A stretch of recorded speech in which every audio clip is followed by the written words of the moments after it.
अगले इलेक्शन के लिए फ्रेमवर्क पर बातचीत के लिए तैयार हैं। फवाद चौधरी ने हुकूमत को पेशकश कर दी। लाहौर में न्यूज़ कॉन्फ्रेंस में उनका कहना था कि नई चार्टर ऑफ डेमोक्रेसी की ज़रूरत है, जहां नया इलेक्शन कमीशन हो और नए इलेक्शन हो। अब आवाम को दीवार के साथ लगाया जाएगा तो वो मज़ाहमत करेंगे।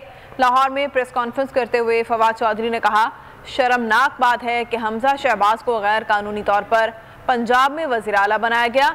इलेक्शन कमीशन ने भी इस गैर कानूनी काम में सहूलतकारी की। नैब तरमीम के बाद नैब का प्रैक्टिकली इंतकाल हो चुका, सिर्फ दफनाना बाकी है। नहीं है, हर एक को पता ही है कि इलेक्शन कमीशन जो है उससे पीटीआई को तो कम से कम कोई भले की उम्मीद नहीं है। इमरान खान पहले ही कह चुके हैं, जिस तरीके से ये कोशिश कर रहे हैं कि एक पीटीआई को और इमरान खान को दीवार से लगाने की, इसको हमने नाकाम बनाना है हर सूरत। और इंशाल्लाह आप देखेंगे कि जो अगले इंतखाबात होने हैं वो इस इलेक्शन कमीशन के अंडर नहीं होने। इस इलेक्शन कमीशन के अंडर इंतखाबात होने का मतलब वही है जो आज हो रहा है। और रियासत को, मुल्क को, एक अवाम को आप दीवार से नहीं लगा। पंजाब में पहले हमजा शहबाज को एक गैर कानूनी और गैर आईनी इलेक्शन के जरिए मुसल्लत किया गया, अब उसको बरकरार रखने के लिए तमाम एफर्ट की जा रही है। तो प्रैक्टिकली नैब जो है उसका इंतकाल हो गया, उसको सिर्फ दफनाना बाकी है। सब्सक्राइब करें और बेल दबाएं ताकि कोई खबर रह न जाए।